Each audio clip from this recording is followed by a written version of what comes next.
Welcome to the Squad Show. I'm Sam Ekstrom. 4,267 yards was my J.J. McCarthy season yardage prediction. How'd I do? Did I do okay? Hey, this is Arif Hasan with Wide Left Football. Luke Braun's processing into HTTP continues apace.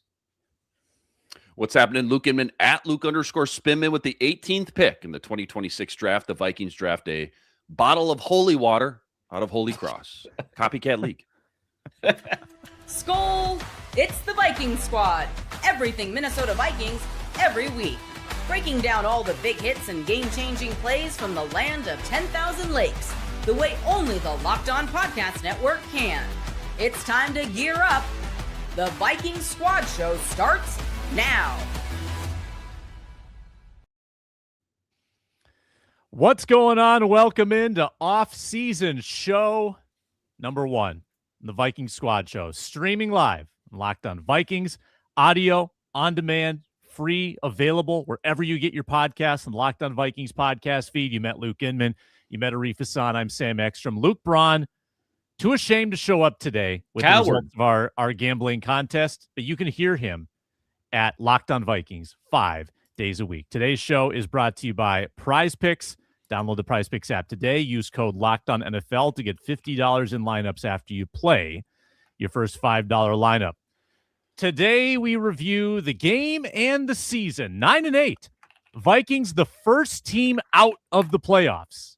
18th pick in the draft. Why does it feel hollow? Why does it feel like it was actually much worse than that this season? We've got nerdy stats of the season. Already leaks that QB help is on the way.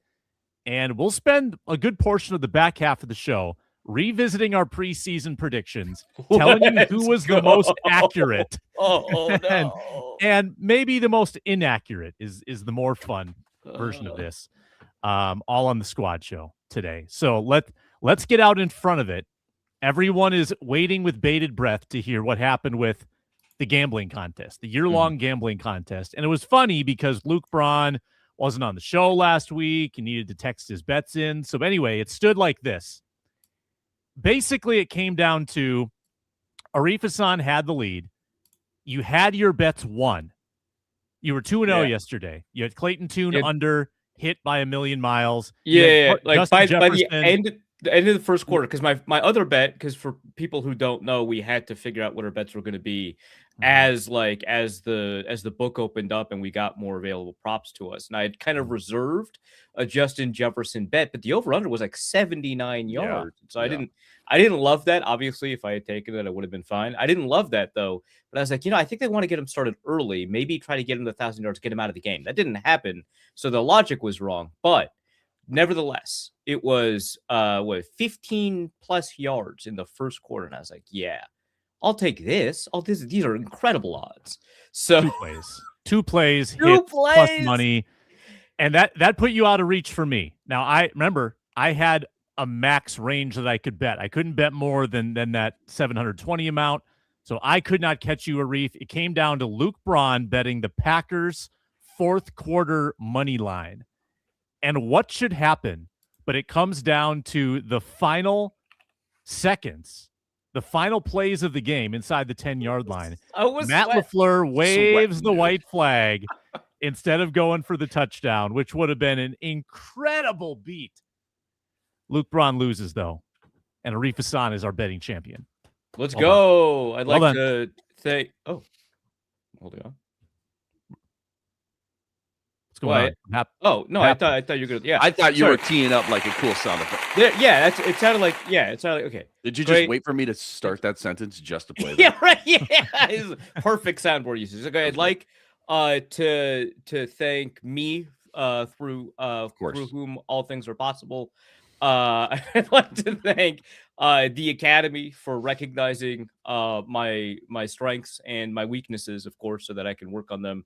And in a humble way, of course. Right, of course. And most of all, I'd like to thank no one else. Well, we have been texting Arif about what we will get you as a winner's prize, and it is known. And just in time to congratulate him.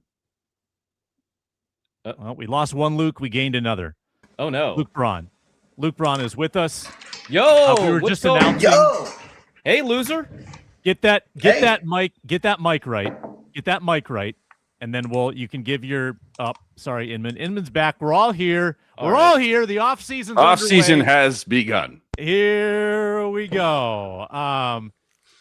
Braun, do you have any courtesy words to tell Arif before we talk actual football? oh, absolutely not. Oh God, no. Oh no. Matt LaFleur should be fired for that final decision. Yeah, how does he not kick the field keep goal that with in a mind second? at the end? Yeah, that's a shame. It Kind of feels like the NFL's rigged almost, like when you think about how that played out. Like, how is Is Matt he- LaFleur not going? Real talk. Is he in a Zimmer situation right now, where if he gets fans cooked seem to in the think first? so. Well, there's I don't no. think he is, but fans seem to think so. The owners release a statement. Oh wait, everyone's an owner. Therefore, so no the- one's That's an just owner. Twitter. That's just Packers Twitter. Yeah, it's just Packers Twitter.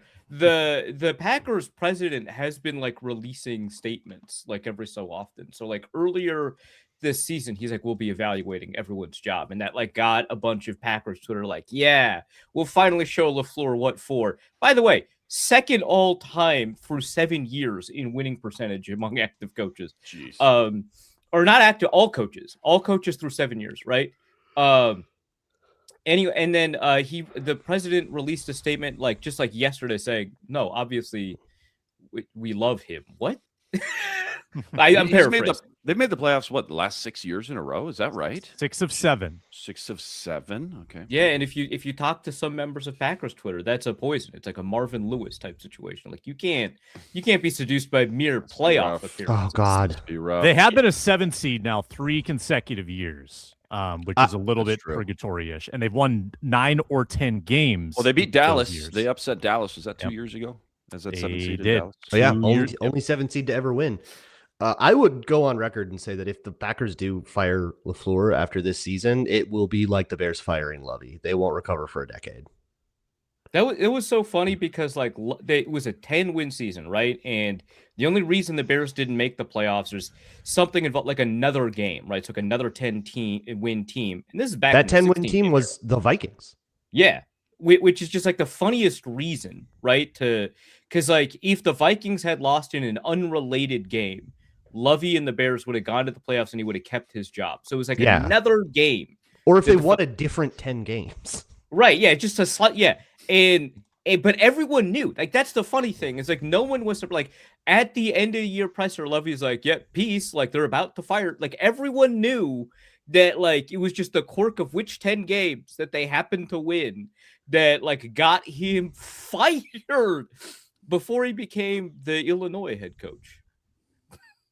Or whatever. So Sam, just to confirm, Sam, you said you couldn't catch Arif because you had the minimum bet, but couldn't you have done a crazier parlay, juicier odds kind of situation though as well? I could have. I misjudged a little bit. I think in my head I thought, well, if I go 2-0 with my safer bets, and my bets were about almost even, a little bit less. I thought I could have caught him if he went 1-1, but then Arif did his Jefferson bet. Was like plus 178, and I didn't know that he would do that which actually that was a little bit sneaky because he made that bet the morning of because we had the whole line situation. Check the fine print. I don't know is that allowed. Is that allowed to make the bet the morning of? That's what we had to do. Luke, I think you've done that like 3 times. Yeah, but is it allowed for Arif though? In fairness, no. If we had held Arif to his Jefferson bet, that also would have hit. Yeah, I would have been fine. Yeah, the Jefferson bet would have hit with flying colors. I went out the way I've been doing this all year. I shorted the Vikings all year. It worked out for me great, and then they went on a 5-game winning streak, and it stopped working out for me, and I'm at peace with that. We've got a lot of coach firings coming in, which are a lot of available places for Brian Flores to land. We will get to that. But first, let's just start with the Vikings were 9-8. They were half a game out of a playoff spot, and they have a better record than one of the playoff qualifiers. So why does it feel a little more hollow than that? Braun, I thought you summed it up well yesterday, that they didn't show up for like 5 games. And they dug themselves, and they were eliminated by like the 1st of the month of December. It rendered so much of the season meaningless, I think, is probably why we feel this way, even though all the wins count. They all count, early, late, middle, whatever. So I'll give you my nerdy stat early here if you want. Of the 20 worst quarterbacked games played this season, 5 of them belong to the Vikings. Okay, is that 3 different quarterbacks too? One Brosmer, one Wentz. No, 2. That's oh man, no Wentz in there. I thought 2 maybe Brosmer. Wentz versus the Chargers, maybe. Yeah. Mm-hmm. All right. Wentz versus the Chargers is the 44th worst. That's pretty close, honestly, right? Because like the difference between like 44 and 20 has got to be not that big. Yeah, games that did not make this cut: Brady Cook against the Patriots last week. Ooh. Geno Smith against the Broncos week 10 in a 7-10 loss. That was an atrocious game. Not in the worst 20. But for us, the ones that made it were J.J. McCarthy against the Falcons, J.J. McCarthy week 1 against the Bears. So those first 2 games were bottom 20 games. How many Cam Wards in there? Just do you have it up? If not, yeah, I do. One Cam Ward, and it is better than all of the Vikings games. It is 20th. Wow. It was week 13 against the Jaguars. And then, of course, J.J. McCarthy's worst game, which was in Lambeau, and then the 2 Max Brosmer games. Yeah, I still feel like the Vikings saved a lot of face by winning these final 5 games, even though a couple of these wins have, I would say, pretty significant asterisks. You know, the Commanders were, and actually, you know, I broke down the wins versus the losses this season. And I will say there are not many impressive wins when you look at the season in retrospect. So the Bears week 1, I think that at the time felt more like, oh, phew, we didn't lose to the Bears. In retrospect, it looks better. But you beat the Bengals with Browning, the Browns with Gabriel, the Lions on the road. I don't really care that they missed the playoffs. I'm calling that a legit win. That is a legit win for where they were at the time. And as good as that offense is, that is a legit win. The Lions make the playoffs if the Vikings don't sweep them. Yep. And I'm willing to call the second Lions win legit also. The Lions were trying as hard as they could, and the Vikings played a whale of a defensive game. I bet, Braun, if you broke down the top 20 defensive games in there, the Vikings would be on that list a few times. But then the Zombie Commanders, the Cowboys on the road, I will give them a half legit because that was half legit. That was a legit offense that they faced, a legitimate offensive attack. I give them almost no credit for the Giants or the preseason Packers. But then look at who they lost to: the Steelers, the Eagles, the Ravens, the Chargers, the Bears, the Packers, the Seahawks, and then, you know, a bad Falcons team in week 2. But I mean, the distinction's pretty clear. They did not rise to the occasion against playoff teams. To answer your question quick, Sam, yes, 2 of the top 10 were Vikings games, the Jake Browning and then Christmas against Lions. Right. Nice. That Lions game, dude. That was crazy. Yeah. Yeah. I mean, Inman, I think 9-8 is super appropriate. All right. Gone. Arif, I think 9-8 is super appropriate when you look at who they beat, who they lost to. This ended up being not an atrocious team as we once thought, but a middling team, a mediocre team.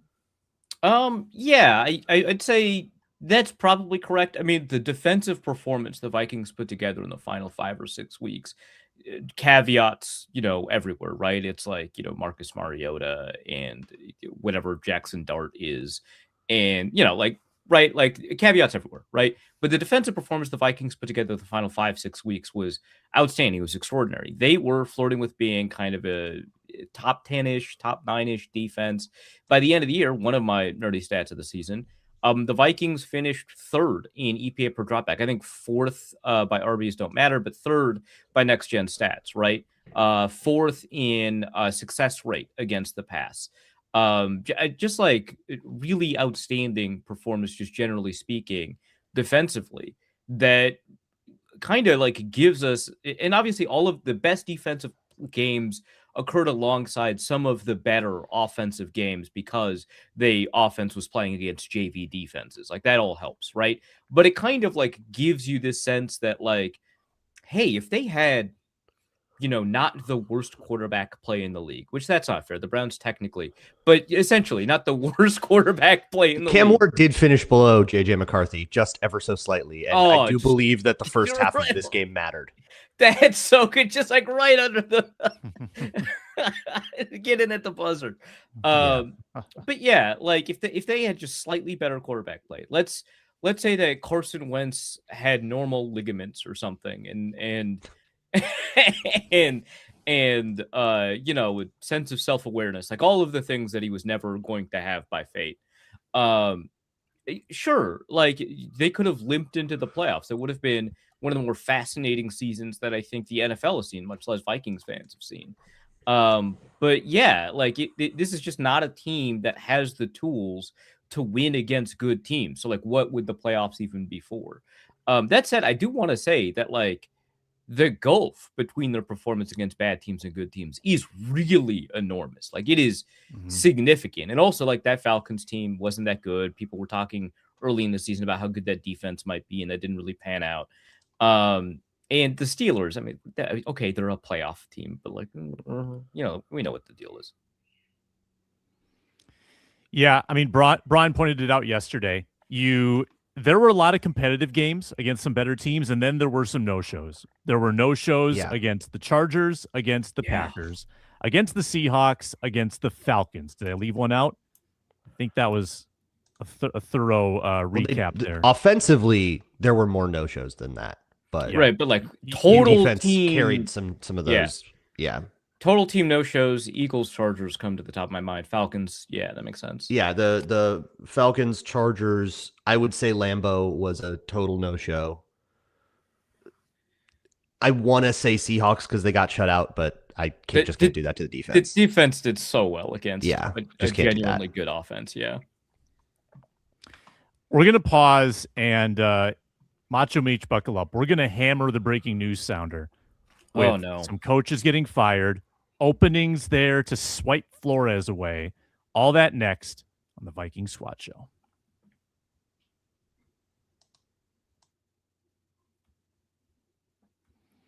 We are brought to you today by BetterHelp. The new year doesn't require a new you, maybe just a less burdened you. We carry these things that weigh us down, hold us back, and therapy can help identify what those things are by offering an unbiased perspective to better understand your relationships, motivations, and emotions. That's where BetterHelp comes in, making it easy to get matched online with a qualified therapist who can help you work through what's holding you back. They are fully licensed in the U.S. and work according to a strict code of conduct. If you're not happy with the match, you can switch to a different therapist at any time. Create a schedule that works for you. There's over 30,000 therapists, average rating of 4.9 out of 5 based on 1.7 million client reviews. That's a pretty good batting average. BetterHelp makes it easy to get matched online with a qualified therapist. Sign up and get 10% off at betterhelp.com/lockedon. BetterHelp.com/lockedon. We are also presented today by Prize Picks. Whether you're starting a new routine, jumping into player projections for the first time, just trying something new, it can feel like a challenge. But Prize Picks, well, they make it easy. It always feels good to be right when you have those hunches. There's high-pressure football matchups coming up here in the playoffs, NBA regular season, NHL regular season. I was checking out the Kings Wild projections for tonight. I'm eyeing up Matt Boldy. 1.5 shots on goal. That seems like a gimme to me. I also wouldn't mind Kirill Kaprizov scoring a goal. Put those two together, and you can make some money. Getting started on Prize Picks, it's super quick, super simple. The app is super easy to navigate. And with the Flex Play, you can put together a multi-projection entry, and if you get only one wrong, you still cash. Download the Prize Picks app today. Use code LOCKEDONNFL to get $50 in lineups. After you play your first $5 lineup, that's code LOCKEDONNFL to get $50 in lineups after you play your first $5 lineup. Prize Picks, it's good to be right.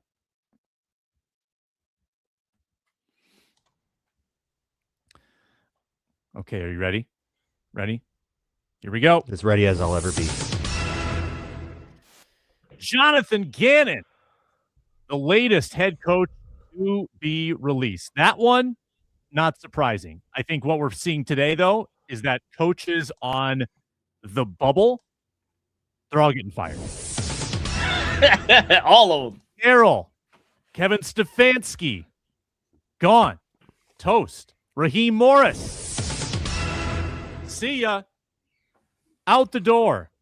That's in addition to that Titans opening that was already in existence. So we've now Macho got Meach still breathing. Did we? Okay. Actually, welfare check on Macho.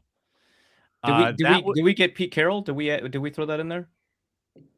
Yeah. Did I not do Carroll? No, I thought I heard you say. Oh, okay. Well, never mind. do it again. Play again.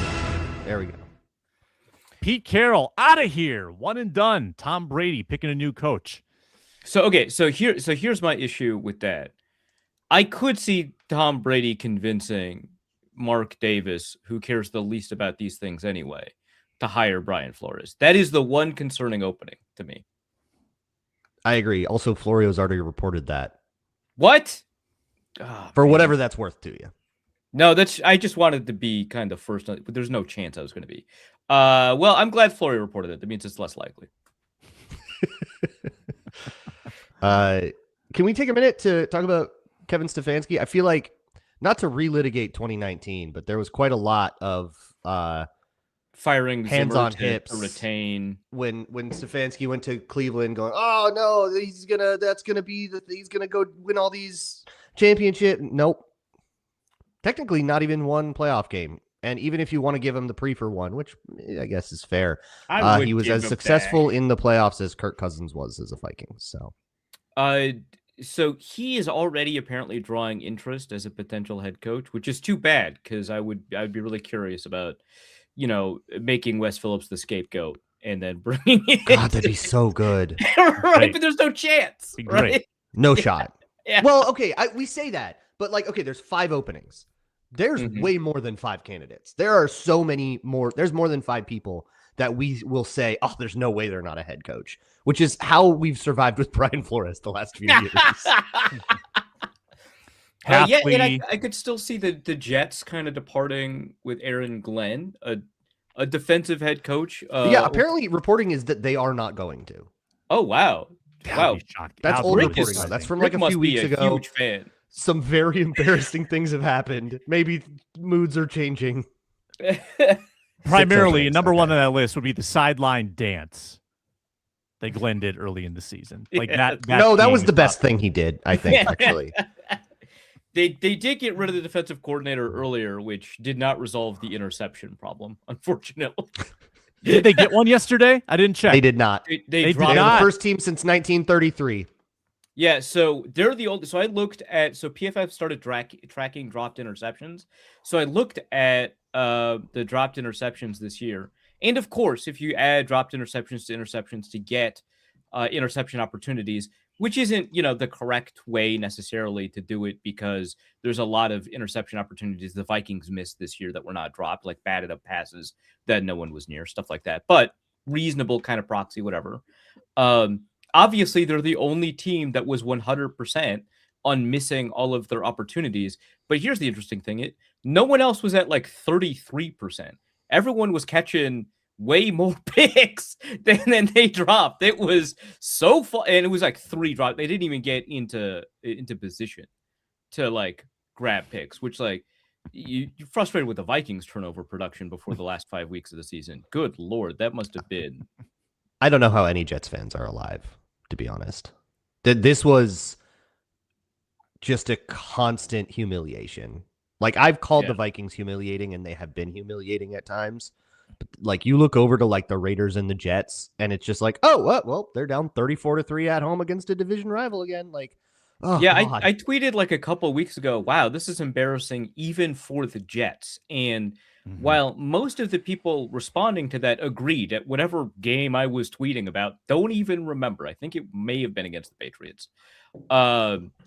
That every week since then, that tweet has been retweeted.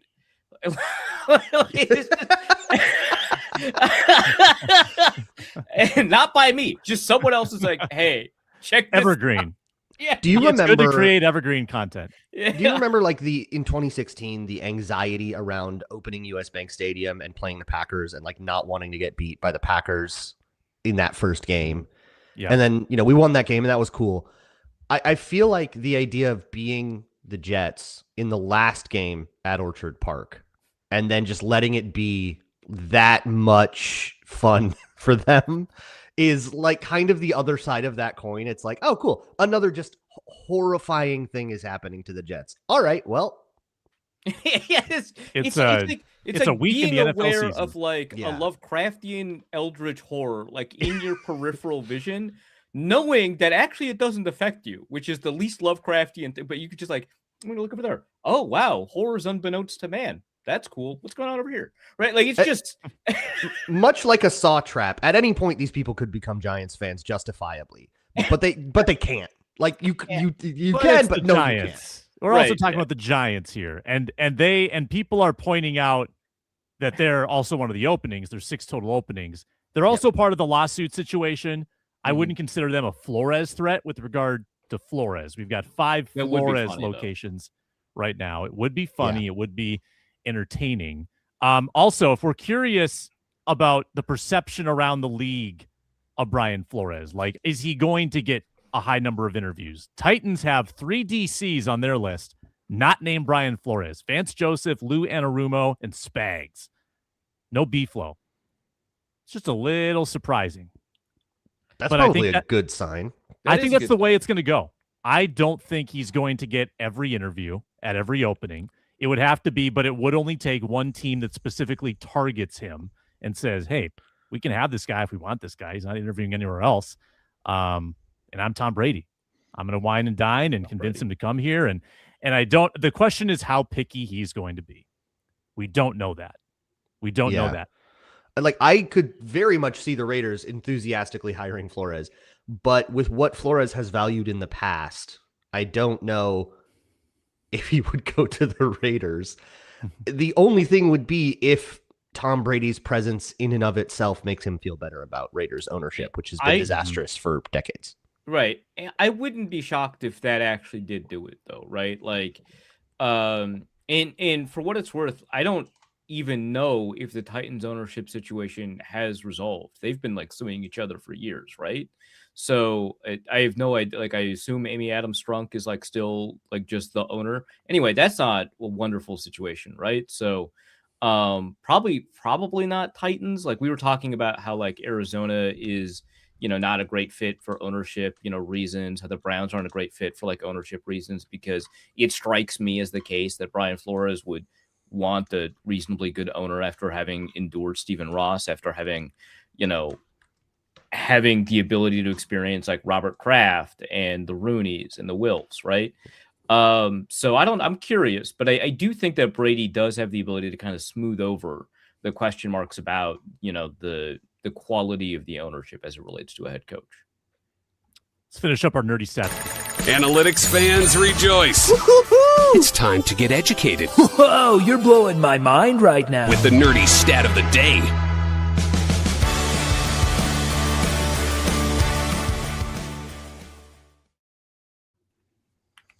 Luke Braun gave his. Arif Hasan, what do you got? I wanted to acquire a couple because, one of the things is that as I do research for them, I just kind of say them during the show and then I lose access to being able to use them for the segment. So I was kind of taking a look at the way that the Vikings coverages have changed under Brian Flores over the past 3 years. They have doubled, for example, their cover 6 usage rate. They have dropped by about a third their usage of any cover 1 or single high safety coverages. I just think it's kind of cool how every year there's like a different emphasis, right? So like last year, for example, the Vikings actually ran cover 2 man at a reasonable rate. It's like one of the least used coverages in the NFL, and they actually ran it at like a 5% rate, more than almost any other team last year, right? And this year they're running cover 6 at a 12% rate, which is not the most or anything like in the NFL, but it's like twice that of the year prior. And then in 2023 they ran it virtually none of the time. So I think it's kind of cool how the Vikings continue to kind of keep innovating on those blitz packages. I also wanted to keep track of how often JJ McCarthy was throwing intermediate between the numbers. I was using that as a nerdy stat for a couple of weeks. And good news, over the last 2 weeks, he threw it over the middle of the field intermediate 4 times, which is 4 times the amount he was doing it over the previous 4 weeks. So that he's now throwing some real passes in real NFL offenses. We'll see if that means anything. I can't tell you that. Also, while I was doing research, I found this really funny. So how I mentioned that the Vikings were like 3rd in EPA per dropback by next gen or something like that. If you go like by PFF grade and look at the PFF grades for the Vikings defense, I don't think any of their aggregate defensive grades are in the top half. That could be a commentary on PFF, maybe, or it also could be a commentary on how Brian Flores has the ability to just kind of pull together all these disparate parts, right? None of whom have to perform outstandingly well in order for a defense to do incredible. And honestly, while I do think the truth is somewhere in between the middle of those two potential conclusions, I'm leaning much more towards the Flores one. I think it is really outstanding. So I've got more, but I think giving 3 or 4 right here was good. That's solid. I've pulled a couple more too if you want them. Yeah, hit us with it. By total offensive EPA, the Vikings are in a cluster of 5 teams with the Browns, Raiders, Jets, and Titans that are pretty significantly in their own bucket of the worst 5 teams in the league. Have they all fired their coach? All 4 of those? Everybody but the Jets, baby. Oh. Who's the Jets offensive coordinator even, actually? I do not know off the top of my head. Great. Good for them. But I also compared the Vikings offensive output by EPA to other previous Vikings seasons, specifically ones that got coaches fired. It is slightly better than the 2010 Vikings. They did manage to buoy above that one, thanks to the Cowboys and Commanders streak. But it is worse than the 2018 offense, and by like a lot worse than the 2018 offense that got John DeFilippo fired, the 2016 offense that Norv Turner will say resigned from, worse than the 2001 offense that got Denny Green fired, and the 2021 team that got Mike Zimmer fired. Now, some of this, like 21, 2013, 2005, I didn't read some of those out because those firings were more about the defense. But suffice to say, this was a fireable offensive output. Really not a lot of wiggle room on that. And who you want to blame for that and who is in the crosshairs for that is, of course, up for debate. We know based on reporting that it's not Kevin O'Connell. But this is definitely the kind of performance that in this league gets an organization to look at you and say, you're not the right guy for this job. So on that note, we've had some people in the chat wondering about Vikings firings. Now, I projected yesterday that it may not happen today. They may even have O'Connell talk this week and then announce those moves later and avoid the hard questions. But I think Wes Phillips would be about a minus 125 to be gone. Yeah. Favorable, but not a lock. I would agree. Yeah. Mm-hmm. Got to get that scapegoat in there, Yeah. I've been of the opinion for a few weeks that like they clear out the offensive staff in a kind of wholesale way with maybe an exception or two of like a Keenan McCardell if you want. And basically tell Kevin O'Connell, okay, you now get to rehire your offensive staff, but this time you're doing it without a veteran quarterback in the building. Like last time they built this offensive staff, it was, Kirk Cousins throwing to Adam Thielen. The personnel was a lot different. The idea was a lot different. The vision for the team was much different, and they were in a different place. So it's okay. Let's say these guys are, all done, and Kevin, go hire a staff that you think is right for developing a quarterback rather than maximizing a veteran quarterback. And you're on probably a little bit of thin ice going into next year. You can't go 4-8 again, I bet. But hopefully things turn out better that way. Yeah. Yeah. Matt Daniels would be about the same odds, I would say. I would say so. The heat has fallen away a little bit, but like, it does sting that kickoff return against the Bears. If they win that Bears game, they win the NFC North. Like that does sting. That's so stupid. That's very funny. It's really stupid, but they would have won the NFC North. Yeah. I would actually say the odds of firing Matt Daniel. I don't know, higher lower works here because of the way spreads work, but I think it's Longer, more shorter? likely. Sure, shorter. I'd say it's more likely than firing Wes Phillips, and obviously I think that the Wes Phillips potential firing is greater than 50%. Someone in the chat asked who replaces Wes. I don't know, man. That's for them to figure out. Wes is a scapegoat fire, I think. Like, it's not necessarily that he did a bad job. It's that the offense did a bad job, and the head coach isn't going to fire himself. So, right. There's a lot of coaches that have just gotten into the portal, so to speak, via these firings. So you take your pick. You're gonna have a lot of options. Any good options, Sam? Do you think? Yeah, I think Kevin Stefanski is a good option. Luke is right that there are too many of us that are like, yeah, he's never gonna make it. Just like with a mid-first draft prospect, there's like 20 of them that could all go between 10 and 18. Everybody's gonna go top 5. Yeah, right. So at some point it is possible, but it does seem really unlikely. Stefanski would be just such an outstanding hire. That would be really fun. Yeah, the Jaguars offense was so excellent under Grant Udinski. It just feels, man, they really screwed that up. I feel like the Jaguars made a very bold move to take an assistant QB coach and make him OC. Dude, you just gotta read some random beat writer's piece in the local paper to figure. I read the piece. I know. I'm familiar with the piece. That's how coaches scout other coaches. You just. I do think he doesn't. Nobody sniffs around him at all. If Gessling doesn't write that piece. Yeah. Yeah, I feel like I still put. I feel like I'm giving more of the Jaguar season to Liam Cohen than I am to Grant Udinski. Hey, I asked around some Jaguars people. Apparently, Udinski had a pretty significant role in the way that offense evolved over the season. So, wow, what a tragedy! They could right those wrongs. How about Brian Callahan? How about? Okay. Yeah. Okay. I don't think he's getting another run for a while. Yeah. I'll give you my nerdy stat, then we'll get to season predictions. The Vikings could not run play action with J.J. McCarthy. J.J. McCarthy was not good at it. He was second worst in passer rating to Shedeur Sanders. Fourth worst completion percentage, sixth worst pressure to sack. Like for a guy that already struggled with decision-making, mechanics, adding that additional variable to the mechanical process, having him take his eye off the defense for those 0.4 of a second, doesn't seem like that is something that he's capable of right now. And that this is a play action offense that's been really successful over the years. And McCarthy was awful at it. 63.1 passer rating out of play action. Ouch.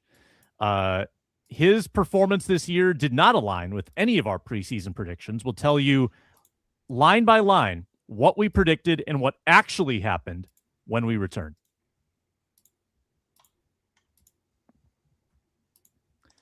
Brought to you today by the good partners at Drip Drop. Kicking off the year feeling good is the goal, and hydration is the easiest win.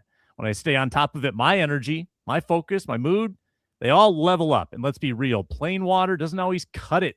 Kind of flavorless, doesn't have a lot in it.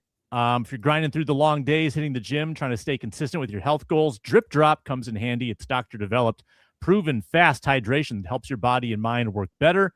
You can think more clearly. You have elevated mood, gives you that fresh glow. When you use Drip Drop as part of your daily routine, it's a game changer. It's for every single day usage. It gives you a precise ratio of electrolytes and glucose for rapid absorption, delivering 3 times the electrolytes and half the sugar of leading sports drinks. It's a science-backed formula. Drip Drop is offering podcast listeners 20% off your first order. Go to dripdrop.com. Use promo code LOCKEDONNFL. That's dripdrop.com, promo code LOCKEDONNFL for $20 off. Stock up now at dripdrop.com. Use promo code LOCKEDONNFL.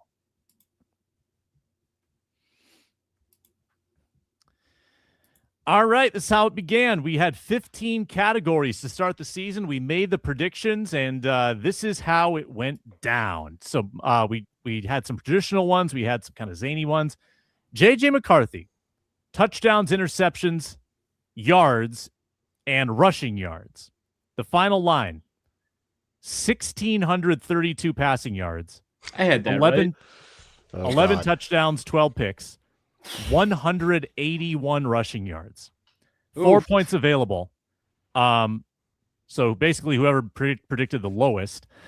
Luke Inman for interceptions. Except for interceptions. Luke Inman had the first win at 3,892 passing yards. That was the lowest among us. So he missed it by 2,200, and he wins the point. Jesus. We were real. The lowest touchdown projection. Yeah. Part of it was missing also- games is not going to be ever part of your projection. Yeah. Yeah, and part of it was just like, well, they're going to throw the ball like all the time, right? Which that part was true. Mm-hmm. Arif, you got the touchdown point. You had 24 touchdowns. Okay. Can't believe I got the touchdown point. You can also be proud of your interception point.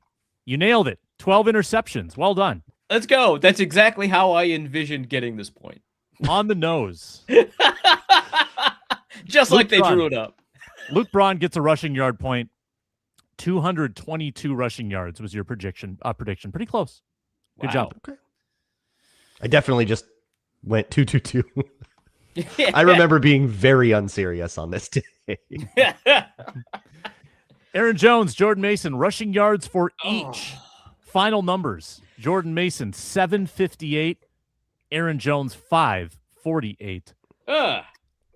Gross. Luke Inman takes them both. Luke Inman, Jordan Mason with 851. Aaron Jones with 712. Give 2 to Inman. Wow. Whatever happened to Luke Inman, by the way? That's crazy. Yeah, he's Computer winning blew up. posthumously here.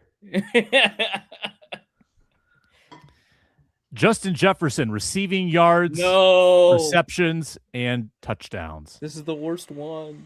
84 receptions, 1,048 yards, 2 touchdowns. Oh.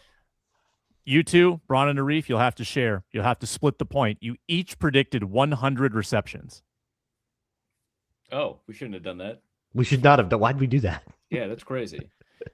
Luke Inman gets the yardage point. Luke Inman had 1,333 yards. And obviously the touchdown point. Do you guys even want to, Braun and Arif, you're splitting this one too. Do you even want to accept it? You're so far off. 8 touchdowns.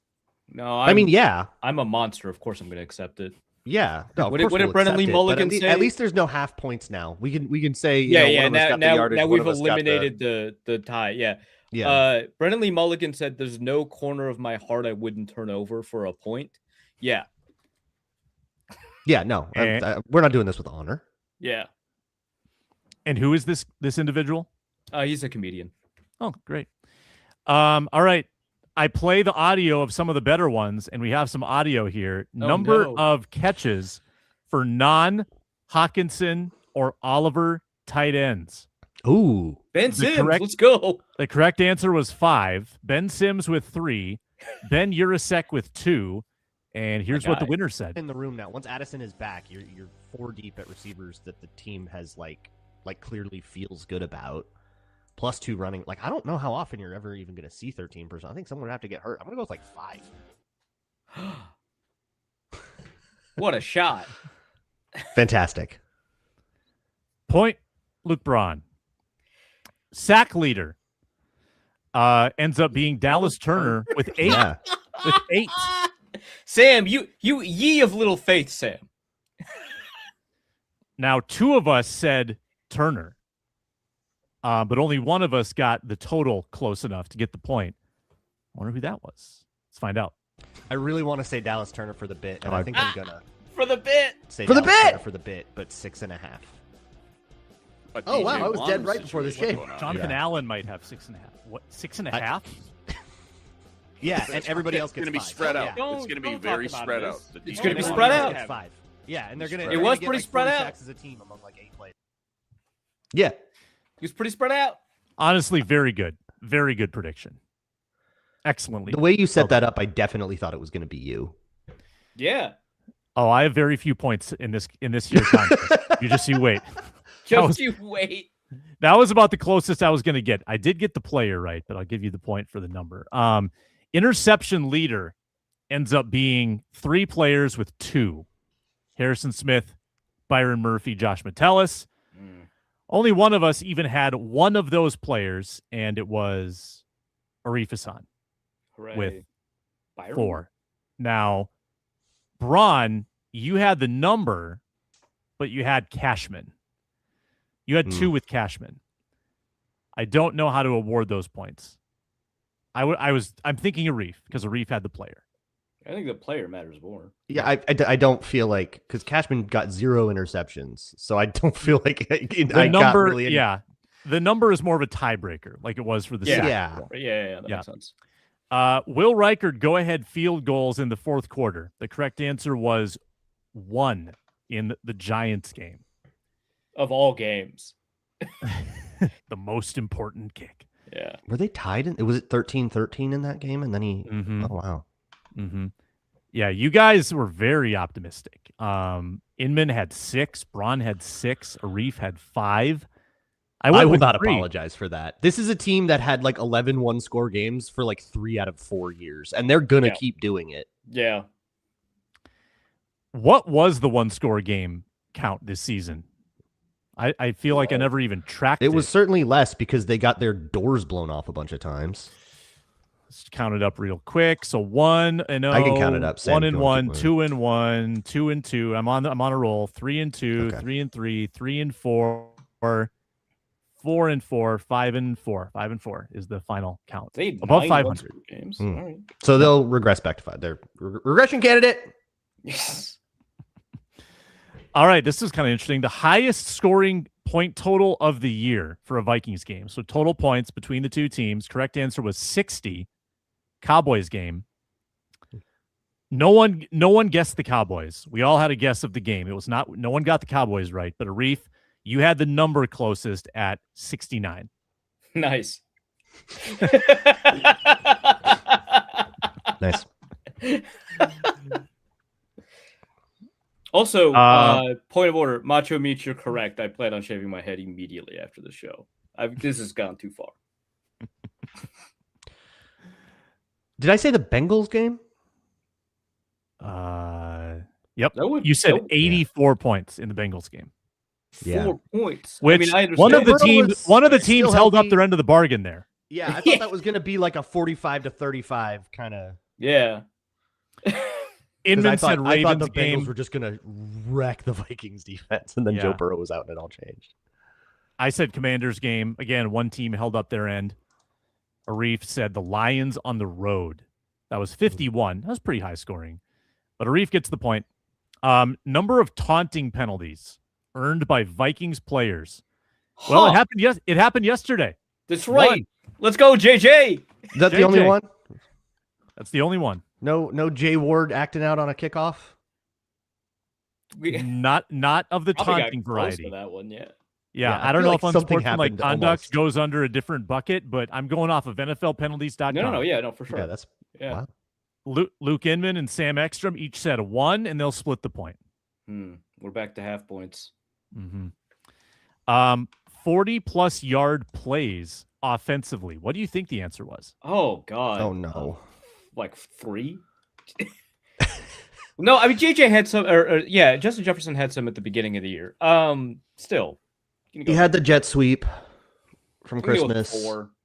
Yeah, had to be something like that, 3 or 4. 6? 6, yeah. The answer's 6. Yeah. Addison had the big 81-yarder from Wentz in, I think, Ireland. Oh, right. He got hawked. That was awesome. Yeah. It was also funny that he got hawked by a linebacker. But yeah, that was awesome. Yeah. A linebacker that ran like a 4.2 or something. Yeah, right? what a fast linebacker. We all learned that like in real time. Yeah, in real time. We're like, hey. What, that guy's wearing 41. Oh, okay. That was the fastest defensive tackle in next gen stats history. All right. And did the Vikings not score a touchdown then on that drive? No, they did. It just took forever, and then it kind of ruined the clock. Yeah. Because they went all the way to 4th down. Yeah. Yep. The correct answer was 6. Luke Inman gets the point with 7. Hey, Good job, wow. Luke Inman. Number of defensive and special teams touchdowns. You know what it was?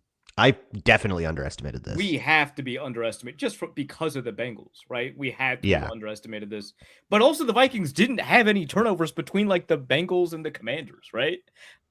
So this is interesting. I don't know what the numbers or what our prediction was. 2. They were both in the Bengals game. Oh my God. Okay. That's you know it? what? I was remembering the recent Van Ginkel interception and forgetting that he didn't make it all the way. Yeah, he didn't house it like he has done. Yeah. So the winner, who said 2, gets the point. Give me 2. Big regression. Ah! Big regression. And I think I said 0. nailed the regression. I think you. No, you went the opposite way. You said that they will have 5 and they will allow more than that. Nice. That's good. That's good. What did I say? Do you know that? Yeah, you said 4. I think I wanted some special teams ones. I said 3. Yeah. We thought that the new kickoff would lead to more. Didn't. Throws by non-quarterbacks by the Vikings. Ooh. Did Cam Akers get one in there? Cam Akers threw got a one. touchdown, and that is the touchdown. only In one London. all year. We didn't get a Ryan Wright throw all year? No! He was busy doing. He was busy really being a well. good punter. No, I understand. You never But need the still. fake when he can flip the field. Look, Johnny Hecker was one of the greatest punting throwers for like 3 years, and he was also the best punter. So you don't have, I will say, a little bit of a Ty Felton merchant, but I'm giving Ty Felton a lot of this because his play as a gunner is like insane. Ty Felton merchant is funny. Yeah, Ryan Wright, Ty People Felton. tried to merchant. gaslight me that Dan Chisena was really good at this, and then I watched Ty Felton, and I'm like, Dan Chisena was not good at this. What No, are you yeah. he was saying? nearly fast at it. It was Yeah. Anybody can run. he did induce a decent amount of fair catches, but also he missed so many tackles and then it incurred like 3 penalties as a special teamer in one season. I've never seen it. It's crazy. He's still in the league. Dude. What? I want to say plays for like Dallas or something. Hold on. Wow, you get that. I'll play the audio. Panthers Got the go to point. the playoffs. No kidding. Non-QB throws. Here's you got the point. I'll go. I was gonna go with 1, and I'm gonna stick with that. Let's go. On the nose, Arif Hasan. We got a few more. Get a quick break in, and we'll see who goes closest on our overall season record prediction that's coming up. Oh no. Brought to you by Game Time. The NFL's headed to the playoffs. Half of the NBA season, half of the NHL season left. Nothing like being there. Crowd noise, energy, cheering alongside your fellow fan. Watching at home, it's nice, but the stadium energy, it does hit different. I can personally attest. You're waiting in. But, getting tickets can be stressful. You have to be in the queues. You got to deal with logins, passwords you forgot. Prices changing at the last second. Game Time gives the advantage back to you. It's a hack for getting great tickets. If you're an NFL fan, you want to go to an NFL playoff game, this is the place to get those tickets. Check out the NFL playoff games now. We know the days, we know the matchups. You can start seeing the dollar amounts and see how affordable it is for you to get in the door to an NFL playoff game. Super intuitive app. The zone deals are fun. You pick the section, Game Time picks the seats, and you save money. All the fees are up front. Make sure that's toggled on so the price you see is what you pay. And the Game Time guarantee gives you real peace of mind. Take the guesswork out of buying NFL tickets with Game Time. Download the Game Time app, create an account, use code LOCKEDONNFL. That's LOCKEDONNFL for $20 off your first purchase. Terms apply. Again, create an account, redeem code LOCKEDONNFL for $20 off. Download the Game Time app today and get back to being there live.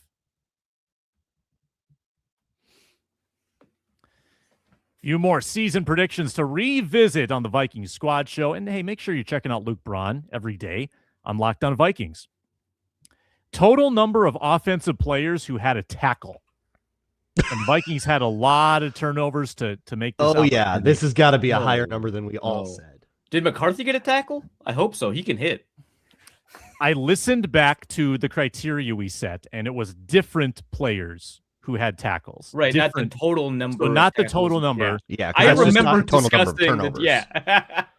So I looked at StatHead, the list of every Vikings turnover, and it says who had the tackle. So I just counted up the number of different players who had a tackle. The final answer is 12, which is a split point. Inman had 9. Braun had 15. Braun spiritually Why did I say 15? It's the full point. You must have. Well, let's see. What did you say? What was I cooking? For McCarthy interceptions, you had him on 10. So clearly, you thought that the Vikings There'd were be going fumbles. Just be fumbles. Fumble a lot. Yeah. But like, how does 15 different players? That's everybody. And then some. Yeah. What was I cooking? Well, it ended up being close. Okay. I guess I'll take it. It worked out for you. Players with 100% of snaps played didn't happen. Nobody did it. Will Fries came close, started every game, but didn't play every snap. Luke Braun gets the point. He's the only one who said one player. You said one player. The rest of us said 2. Good for you. Yeah, I remember going in and being like, well, 2 of the linemen are like already hurt. Yeah. And we haven't even started camp. This could be rough. But McCarthy's going to play the whole season, man. I thought the one would be McCarthy. You got through 2 games. Finally, season record and playoff results. I mean, this could have looked really bad for us, and it ends up not bad at all for 2 of you. You know, 5-game win streak at the end. I think I remember what I said. Inman and Arif were 1 game overly optimistic, 10-7. 10-7. Braun, you said 12-4-1 because you have to have the tie. It's part of your beliefs. I definitely thought I said 8-8-1. Okay, whoops. It sounds like last year. That would have been last year, yeah. Last year you might have gone like 6-10-1 because we did not like Darnold. True. I went 12-5. So Braun, you were actually the most optimistic, but I did tack on that the Vikings would reach the NFC title game.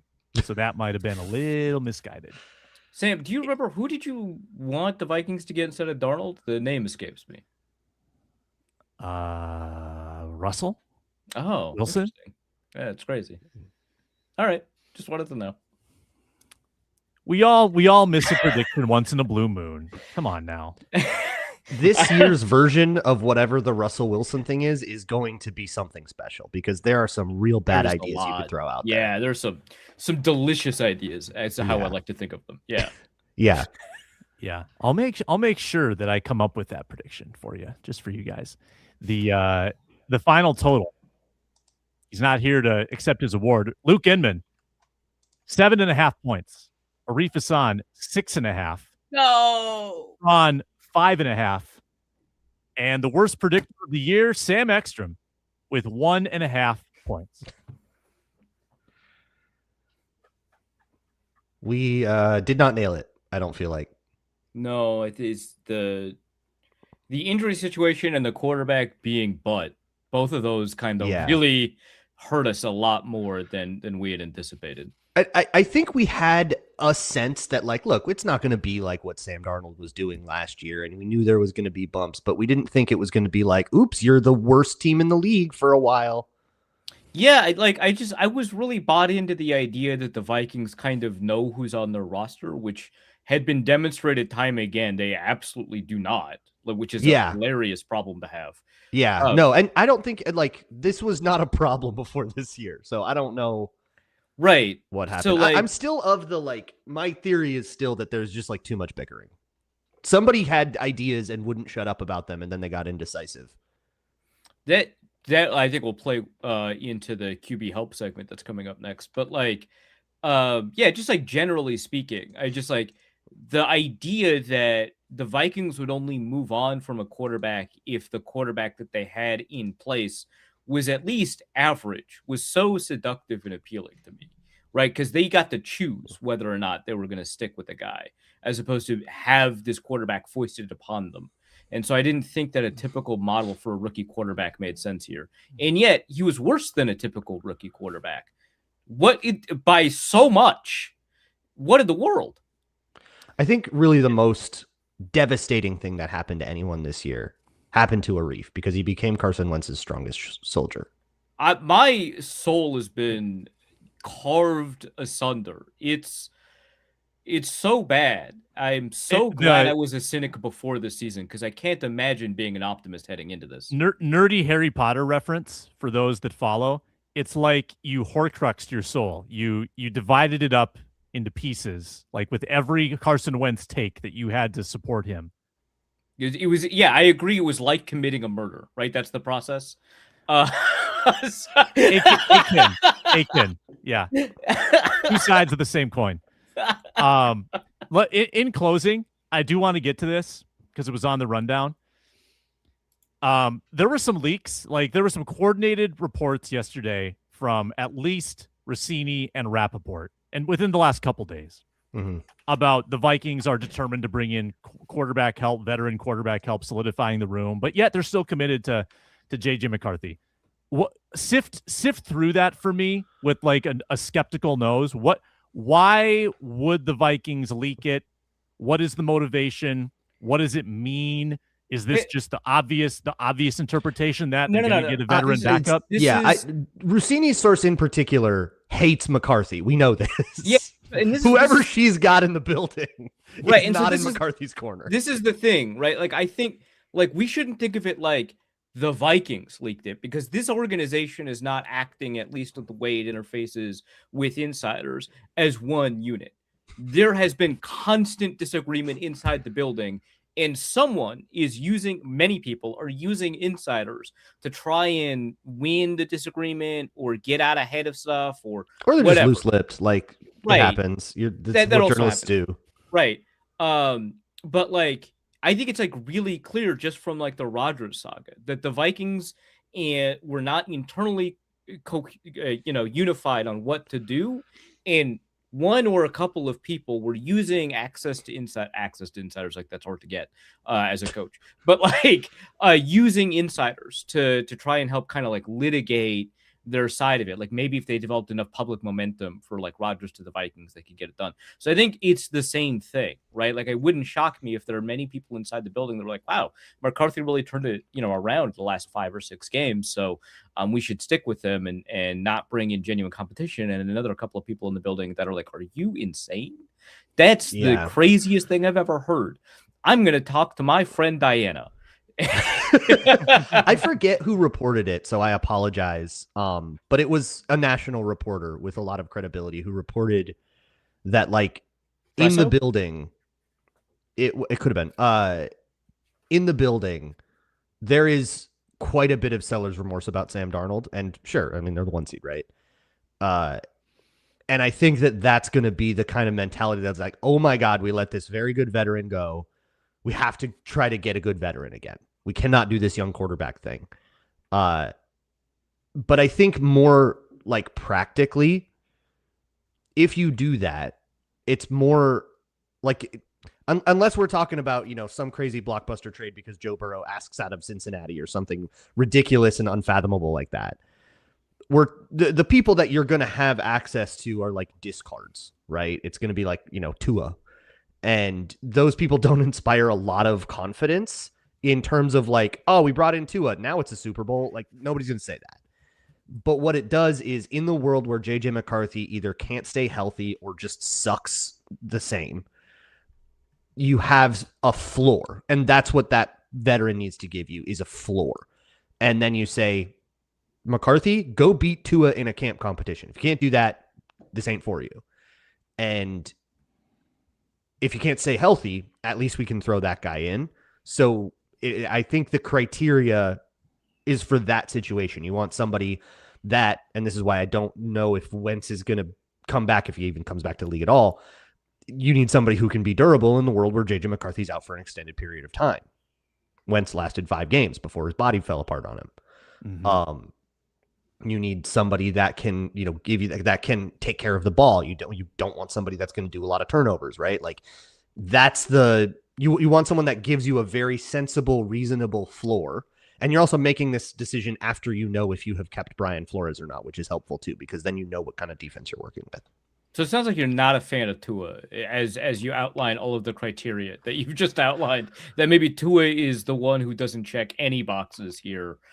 at all. Yeah. I don't think he's a fit for what the Vikings need, and I also don't think he should continue to play football. Right. So this is so it would be so fitting for the organization that allowed Ryan Kelly to sustain 3 concussions in one season to then go out and get Tua. Yeah, can we Black Monday the medical staff? Because there have been some moments. They pushed Christian Darrisaw to come back before he was healthy, extended that timeline. They pushed Brian O'Neill. He dealt with that knee the whole time, the Ryan Kelly concussion thing. We've had a lot of, I'll say, like, desynchronization between them and JJ McCarthy with all of those various injuries and how to deal with them. I still want the full story on all of that, right? Just the way McCarthy's feedback interacts with the medicals. Like, I'm so curious because, like, it's not going to leave my brain, as explicable as it is, right? It's not going to leave my brain the time that they held him out of the Chargers game and then he was jumping up and down on the sideline. Now, it feels like me that was insane. Yeah. Like, it's one of those things that, like, it feels like me pointing this out is like low IQ fan brain. Like, those don't have to be the same thing. You can jump up and down, but it's like a high ankle sprain. Like, there's something here, right? Like, there's something here. No, and the narrative that we were given was that McCarthy is like 99% there for like 3 weeks. Yeah. And so if he was that close, and then you're throwing Carson Wentz's corpse out there a whole bunch, and he is clearly more hurt. It cannot have been about he was so hurt, I had a shred of respect for him. It was insane. What was this franchise doing? So I think the Vikings should have to answer harder questions than they ended up having to answer there. I mean, they were asked and they deflected it, and it is what it is. But, like, the Vikings medical staff, man, I know they got a great reputation for the 2022 season, but I think in hindsight, it's pretty clear that they didn't find the secret sauce to staying healthy. I think luck for them, like it's luck for everybody. Just one more smoothie. Just one. Maybe more good at injury prevention, but not good at injury management. Maybe that's the takeaway here. Is that 2024, like, the injuries were just few and far between, and when people actually got hurt, it's luck. What do we do? They got a bunch of injuries in 23 and less in 24 and more in 25, and it's luck. It's primarily luck. Yeah. The squad show off-season plan, 2 shows a week. We're not going anywhere. Luke Braun's not going anywhere with Locked On Vikings. Lots of review, lots of preview. Luke Inman's prospect of the day. Knock on wood, Lord willing, his computer allows it. He will present that on a regular basis. We'll look into the free agency targets, everything you can imagine. We'll take questions. Alex, we will be getting into positions of need. Absolutely. We'll talk about Burrow and Lamar rumors. Yes, we will indulge all of it. And we'll track this coaching situation as well. For Arif Hasan, Luke Braun, myself, Sam Ekstrom, and Luke Inman and his blown-up computer, we say farewell for today on The Squad Show, and we'll talk to you on Thursday.